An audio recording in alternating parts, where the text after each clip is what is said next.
দিগদর্শন গ্রাহক ও দর্শক বন্ধুরা, বন্দি কপিল মুনি শীর্ষক একটি প্রতিবেদনের প্রথম পর্বে জানিয়েছিলাম নাস্তিক্যবাদী সাংখ্য দর্শন প্রণেতা খুলনার বঙ্গ সন্তান কপিল মুনিকে হিন্দুত্বের ঝুলিতে পুড়ে তাকে দেবতা বানিয়ে পুজো হচ্ছে সাগরদ্বীপে। কপিল মুনি ঈশ্বর বিরোধী দর্শন রচনা করেছেন, সুতরাং হিন্দুত্ববাদীদের মাথা ব্যথার কারণ তো হবেই। ফলে পৌরাণিক কাহিনীতে কপিল মুনিকে করে দেওয়া হলো বৈদিক ঋষির পুত্র, অথচ কপিল ছিলেন বঙ্গ সন্তান, নিবাস ওপাড়ার বাংলার খুলনা। পিতা বসুদেব, কপিল ছিলেন পিতার দ্বিতীয় স্ত্রী নারাচির সন্তান। সৎমা সুতনুর পুত্র বাসুদেব ছিলেন ভাবী রাজা। রাজকার্যে আর প্রশাসনেই ছিল তার উৎসাহ। কপিল মুনি ছিলেন ঠিক তার উল্টো। তিনি ছিলেন মানবতাবাদী প্রকৃতি ও পুরুষের উপাসক। তার রচিত সাংখ্য দর্শনের মূল প্রতিপাদ্যই ছিল তাই। পিতা বসুদেব ও সৎ ভাই বাসুদেবের রাজ্য জয়ের লিপ্সা, বিশেষ করে মথুরার বাসুদেবের বিরুদ্ধে যুদ্ধ, অহেতুক রক্তক্ষয়ে কপিল ছিলেন ব্যথিত। বাধ্য হয়ে রাজ্য ত্যাগ করে জনমানবহীন সাগরদ্বীপে তিনি নিজের কুটির তৈরি করে ক্লিচ্ছ সাধন করে প্রকৃতির উপাসনা করতেন এবং সাংখ্য দর্শন রচনা করেন। এই পর্বে জানাবো সাগর স্নান, সাগর মেলা ও কপিলকে কি করে হিন্দুত্ববাদীরা গ্রাস করল তার ঐতিহাসিক প্রামাণ্য তথ্য। গঙ্গাসাগরের ঐতিহাসিক তথ্য বিশ্লেষণ করতে পৌরাণিক যে তথ্যটি নির্মাণ করা হয়েছে সেটা আগে জানা দরকার। অনেকেই জানেন, তবুও এই পর্বে বিষয়টা আলোচনা না করলে অসম্পূর্ণ থেকে যায়। একটি জনপ্রিয় প্রবাদ আছে, সব তীর্থ বারবার, গঙ্গাসাগর একবার। গঙ্গাসাগর বাংলার দক্ষিণ 24 পরগনার একটি দ্বীপ। একটা দ্বীপ বললে ভুল হবে। এই সাগর দ্বীপে আছে ছোট বড় 51টি দ্বীপ। প্রতি পৌষ সংক্রান্তির এক বিশেষ ক্ষণে স্নানের নির্দেশ আছে শাস্ত্রে। সাগর সঙ্গমের তীরে আছে কপিল মুনির আশ্রম, রয়েছে তার বিগ্রহ। সেখানে আছে আরও 2টি বিগ্রহ, পাশাপাশি বাদিকে গঙ্গা, অন্যদিকে আর্যপুরুষ রাজা সগর, যার পরবর্তী 10ম পুরুষ শ্রীরামচন্দ্র। বাল্মীকি রামায়ণের গল্পে বলা আছে গঙ্গা হিমালয় ও মেনকার কন্যা। তারও আগের রচনা বলে কথিত ঋগ্বেদ, কাত্যায়ন, স্রোতসূত্র ও শতপথ ব্রাহ্মণে উল্লেখ আছে গঙ্গার। দেবরাজ ইন্দ্র সগর রাজার ইন্দ্রত্ব প্রাপ্তি যাতে না ঘটে, তাই অশ্বমেধের ঘোড়াটি তিনি লুকিয়ে রাখেন কপিল মুনির আশ্রমে। নিখোঁজ ঘোড়ার সন্ধানে সগর রাজার 60,000 পুত্র বেরিয়ে এই আশ্রমটি খুঁজে পান পাতালে এসে। চোর সন্দেহে অনেক কুকথাই নাকি তারা বলেছিলেন কপিল মুনিকে। কপিল মুনি তাই ক্রোধে সবাইকে ভস্মীভূত করে দেন। পরে 3 প্রজন্ম ধরে পুত্র উদ্ধারে ব্যর্থ হন সগররাজ। শেষ পর্যন্ত বংশজাত ভাগীরথের সঙ্গে সন্ধি হয় কপিল মুনির, যজ্ঞের ঘোড়াও ফেরত পান। তবে প্রয়াত অগ্রজদের প্রাণ ফিরে পেতে কপিল মুনি নির্দেশ দেন পৃথিবীতে গঙ্গাকে আনতে হবে।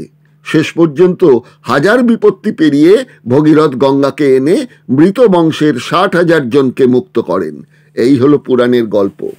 এই গল্পের একটি কথা কিন্তু মাথায় রাখতে হবে, 3 প্রজন্ম ধরে পুত্র উদ্ধারে ব্যর্থ হন সগররাজ, 3 পুরুষ। কিন্তু যে ঘোড়াটি ফেরত দেন সেই ঘোড়াটি কি তাহলে এই 3 পুরুষ ধরে বেঁচে ছিল? যাক গিয়ে, সেই বিতর্কে যাচ্ছি না। কিন্তু গঙ্গাসাগর মেলা কবে থেকে শুরু তার হিসেব নেই কারো কাছে। তবে শাস্ত্রকাররা বলেন গঙ্গা অবনয়নের বহু পূর্ব থেকেই সাগরদ্বীপ ছিল। গঙ্গাসাগরের মাহাত্ম্য শুধু পৌরাণিক তথ্যেই সমৃদ্ধ তা নয়, সাহিত্য সম্রাট বঙ্কিমচন্দ্রের দ্বিতীয় উপন্যাস কপালকুণ্ডলাও গড়ে উঠেছে গঙ্গাসাগরকে কেন্দ্র করে। সে যুগে গঙ্গাসাগরের প্রভাবের প্রমাণ মেলে রবি কবির দেবতার গ্রাস কবিতায়। পৌষ সংক্রান্তির পূর্ণ উষাকে কেন্দ্র করে এখানেই গড়ে ওঠে অস্থায়ী মেলা। গঙ্গা মাই কি জয় ধ্বনিতে আকাশ বাতাস মুখরিত হয় দেশের লক্ষ লক্ষ পুণ্যার্থীর পদধ্বনিতে। শুধু হিন্দু ধর্মাবলম্বীরাই নন, শিক্ষা, বৃত্তি, বয়সের সমষ্টি সহ অন্য ধর্মের মানুষরাও হাজির হন গঙ্গাসাগরের মহামিলনকে উপলব্ধি করতে। গঙ্গা গর্ভে বিলীন হওয়ায় বেশ কয়েকবার মন্দির নির্মিত হয়। শেষবার মন্দির নির্মিত হয়েছে বছর 40 আগে। মন্দিরের মধ্যভাগে কপিল মুনির মূর্তি পাথরে খোদাই, বাদিকে মকর বাহিনী দেবী গঙ্গা, হাতে শঙ্খচক্র গদাপদ্ম, কোলে ভগীরথ। কপিল মুনির অপর পাশে রাজা সগরের মূর্তি। রয়েছে শালগ্রাম শিলা। 1862 সালে প্রকাশিত H.H. উইলসনের essay on religion of Hindus বইটি থেকে জানা যায় অতীতে সাগরে কোনো স্থায়ী মন্দির ছিল না। ফ্রেন্ড অফ ইন্ডিয়া বইটি বলছে প্রথম প্রাচীন মন্দিরটি সমুদ্রগর্ভে লীন হওয়ার পর প্রতি বছর মেলার আগে প্রায় 4 ফুট বালির বেদিতে মাটি, খড়, বাঁশ দিয়ে অস্থায়ী মন্দিরে পুজো হতো। উইলসন সাহেব লিখেছেন, মন্দির চত্বরে ছিল একটা বট গাছ, সেই গাছের নিচেই রামচন্দ্র ও হনুমানেরও মূর্তি ছিল। পুণ্যার্থীরা মন্দিরের গায়ে নিজেদের নাম লিখতেন। বটগাছে মানত করে বাঁধতেন ঢিল। মন্দিরের পেছনে রয়েছে সীতাকুণ্ড।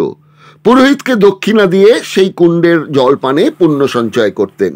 কথিত আছে কুণ্ডের জল নাকি প্রতিদিন ফুরিয়ে যেত, পরের দিন সকালে দেখা যেত জল ভরে গেছে। সবচেয়ে মজার কথা, যে কপিলকে হিন্দুত্ববাদীরা শ্রী বিষ্ণুর অবতার বানিয়ে হিন্দু ঋষি বানানোর পরিকল্পনাকে রূপায়িত করেছে, আগেই বলেছি তিনি আসলে খুলনার পোলা। আজও মাইকেলের সেই বিখ্যাত কপোতাক্ষ নদী তীরে রয়েছে খুলনার কপিলমুনি গ্রাম। লক্ষ্য করার বিষয়, হিন্দু পুরাণে যে কর্দম মুনিকে কপিলের পিতা বলা হয়েছে, সেই কর্দম কথার অর্থ কাদামাটি। সেটি জল কাদাময় বাংলাদেশের কথাটাই কিন্তু তুলে ধরে। বাংলাদেশের খুলনা বিভাগে সাতক্ষীরা জেলায় কপিলমুনির গ্রাম আজও আছে। কথিত আছে প্রাচীন যুগে পৃথিবী ছিল বর্ষে বিভক্ত: প্লক্ষবর্ষ, অন্তরিক্ষবর্ষ ও ভারতবর্ষ। ভা অর্থ জ্ঞান বা জ্যোতি। যেসব দেশ জ্ঞান চর্চায় রত সেই দেশ ভারত। জ্ঞানের পথেই ভক্তি, আর ভক্তিতেই মুক্তি। অধ্যাত্মবাদ এটাই বলে।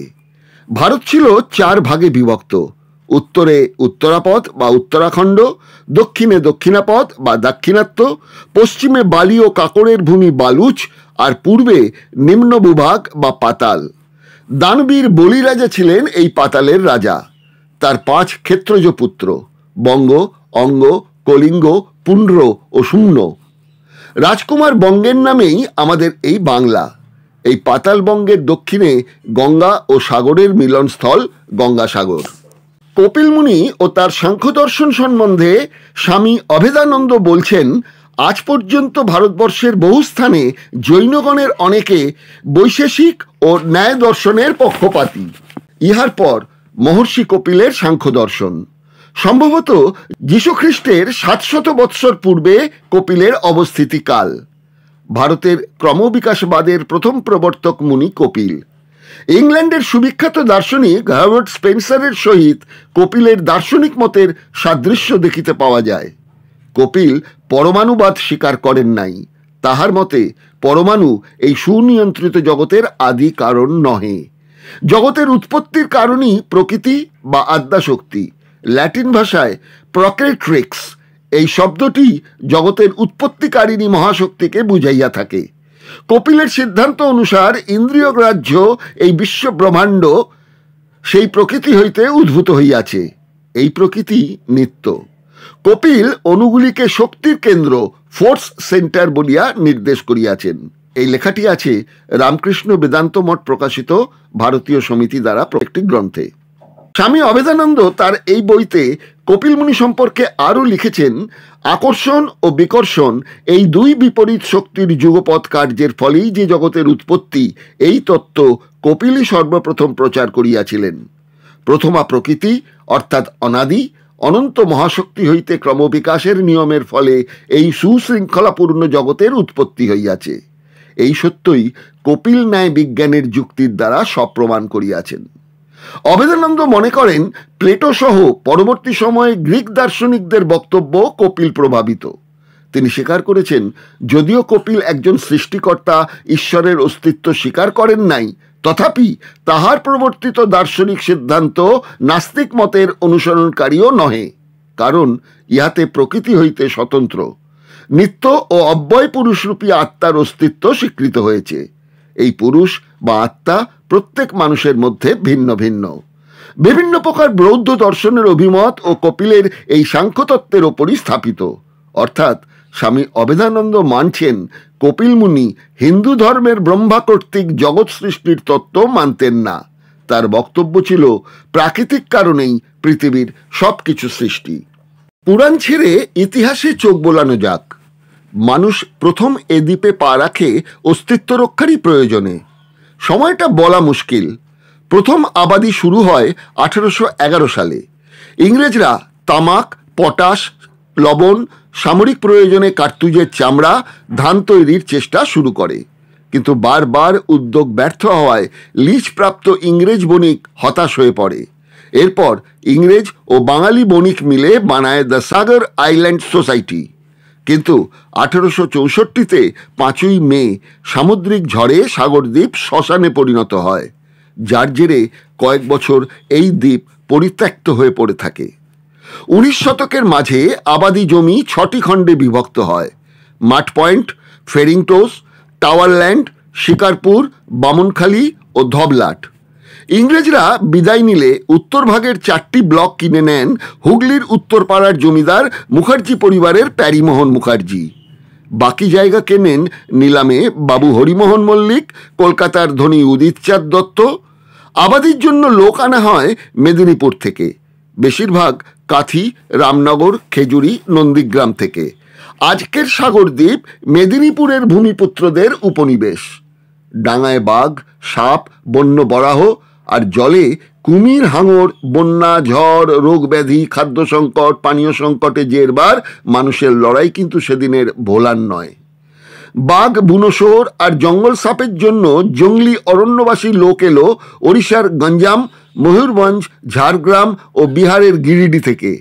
জলের অভাবে মানুষ সাগরের নোনা জল তেঁতুল দিয়ে গুলে খেত।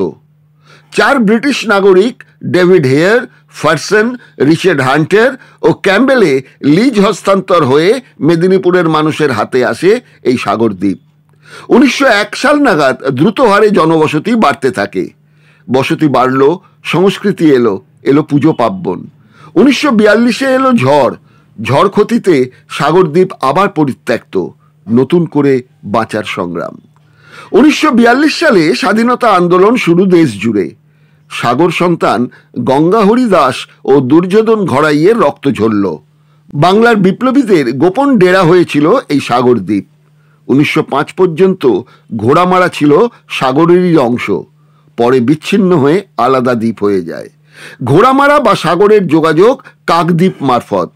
সে যুগে ভরসা ছিল নৌকো, পরে ভটভটি, এখন তো লঞ্চ, ভেসেল। লেখাপড়ার চল শুরু। 1998 সালে প্রথম স্থাপিত হয় কলেজ। বর্তমানে সাগরদ্বীপ ভাঙনের মুখে। 1991-তে যা ছিল 205 বর্গ কিলোমিটার, এখন তা কমে হয়েছে 203 বর্গ কিলোমিটার। বসতির শুরুতে জঙ্গল ছিল, অভাব ছিল না গোখাদ্যের। সভ্যতার টানে সেই জঙ্গল কেটে সাফ। গোখাদ্যের অভাবে গরু পোষা কমেছে, দুধের যোগান কমেছে, পুকুর ভরাট হয়ে গেছে, নেই মাছ, হারিয়ে যাচ্ছে পাখির দল, শেয়ালের ডাক আর শোনা যায় না, বেড়েছে পথ কুকুর আর ষাঁড়। বাম আমলে বুড়িগঙ্গায় টাওয়ার বসে। বর্তমান সরকার 2012-তেই এনে দিয়েছে বিদ্যুৎ, হয়েছে রাস্তাঘাট, বসেছে বাজারহাট, উন্নতি হচ্ছে। কিন্তু শিক্ষার হার বাড়ায় বেড়েছে বেকারত্ব। জীবিকার টানে ঘর ছেড়েছে যুব সমাজ। ঘরে ঘরে এখন শুধু প্রৌঢ় প্রৌঢ়া আর বুড়ো বুড়ি আর সামান্য কিছু লোকজন। আগেই বলেছি, মূল কপিল মুনির আশ্রম কবে গড়ে উঠেছিল তার কোনো ঐতিহাসিক তথ্য নেই। তবে 16 শতকের প্রাচীন পুঁথি তীর্থতত্ত্ব প্রদায়িনীতে কপিল মুনির মন্দিরের উল্লেখ মিলেছে। 1837-এর 4 ফেব্রুয়ারি বাংলা পত্রিকায় গঙ্গাসাগর মেলার বর্ণনার একটা কথা বলা হয়েছে। 1400 বছর আগে এই মন্দির তৈরি। সে মন্দিরে অবশ্য এখন সাগরে ডুবে গেছে। যোগেশচন্দ্র রায় তার পূজা পার্বণ গ্রন্থে বলেছেন, কুরুক্ষেত্রের যুদ্ধে সূর্যবংশীয় রাজা বৃহৎবল নিহত হন। ভগীরথ তার পূর্বপুরুষ। উভয়ের ব্যবধান 52 পুরুষের। 53 পুরুষে গিয়ে কেটেছে 1300 বছর। কুরুক্ষেত্রের যুদ্ধ নাকি হয়েছিল 1441 অব্দে। সেই হিসেবে ভগীরথের অস্তিত্ব ধরা হয় খ্রিস্টপূর্ব 2741 অব্দে। কিন্তু অযোধ্যার হনুমানগড়ির আখড়া এই মন্দিরের মালিক হলো কি করে? কোন সত্ত্বাধিকারী সূত্রে তারা মন্দিরের প্রণামীর টাকা, সোনা, রূপো সহ তহবিলে জমা পড়া সব কিছু দুটি পাঞ্জাব লরিতে ভরে উত্তরপ্রদেশে নিয়ে যায় কেন? রাজ্য সরকার আমাদের ট্যাক্সের টাকায় 100 কোটি টাকা খরচ করে এই মেলা পরিচালনা করতে। একবার বাম আমলে কর সংগ্রহের কথাও নাকি হয়েছিল, কিন্তু ভোটের বাক্সের দিকে তাকিয়ে এই প্রণামীর বাক্স হনুমানগড়ির উত্তরপ্রদেশের ব্রাহ্মণদের হাতে তুলে দেওয়া হয়। এখনকার মন্দিরটি তৈরি হয় 1974 সালে। 1961 সালের 20,000 টাকা খরচে ইট আর অ্যাসবেস্টস দিয়ে মন্দিরটি তৈরি হয়। তখন 11,000 টাকা দিয়েছিলেন রাজকোষ থেকে তৎকালীন মুখ্যমন্ত্রী বিধান রায়। মন্দিরের দেয়ালে খোদিত ছিল প্রস্তুতকারক এস চক্রবর্তী অ্যান্ড কোম্পানির নাম। মুখ্যমন্ত্রী বিধান রায়ের নামই ছিল না।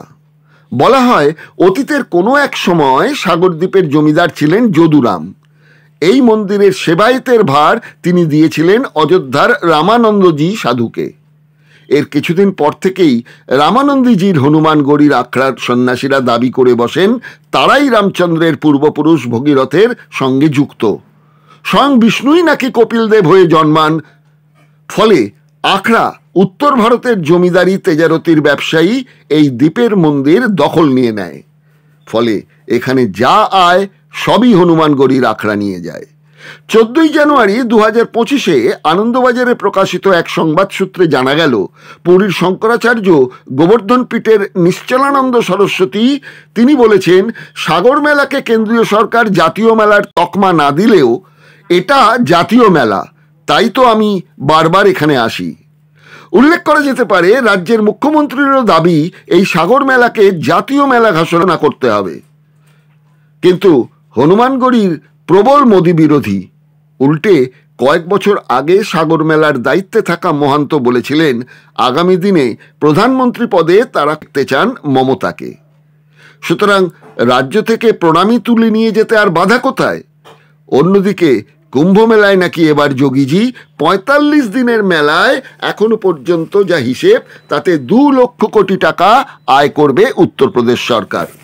একদিকে নিরেশ্বরবাদী সাংখ্য দর্শনের প্রণেতা কপিল মুনিকে ঈশ্বর বানিয়ে পুজো করে তাকে বন্দী করে রাখা হয়েছে। অন্যদিকে কপিল মুনির মূর্তি দেখিয়ে মানুষের আস্থাকে কাজে লাগিয়ে লাখ লাখ টাকা সোনা, রূপো ও অন্যান্য জিনিসপত্র যা প্রণামী হিসেবে জমা পড়ে তা 2টি পাঞ্জাব বডির লরিতে ভরে উত্তরপ্রদেশে নিয়ে যান এই অযোধ্যার হনুমানগড়ির সন্ন্যাসীরা। পশ্চিমবঙ্গের মুখ্যমন্ত্রীর প্রাপ্য শুধু প্রশংসা, আর রাজ্যের ভাড়ারে কাঁচকলাটাও জমা পড়ে না। দিকদর্শনের গ্রাহক ও দর্শক বন্ধুরা, এই পর্বটি আপনাদের কেমন লাগলো অবশ্যই মন্তব্য করে জানাবেন। পছন্দ হয় অন্যকে শেয়ার করবেন, আর নিশ্চয়ই গ্রাহক হবেন। শেষ করছি, দিকদর্শন, 10-এর পাশে, দেশের সাথে।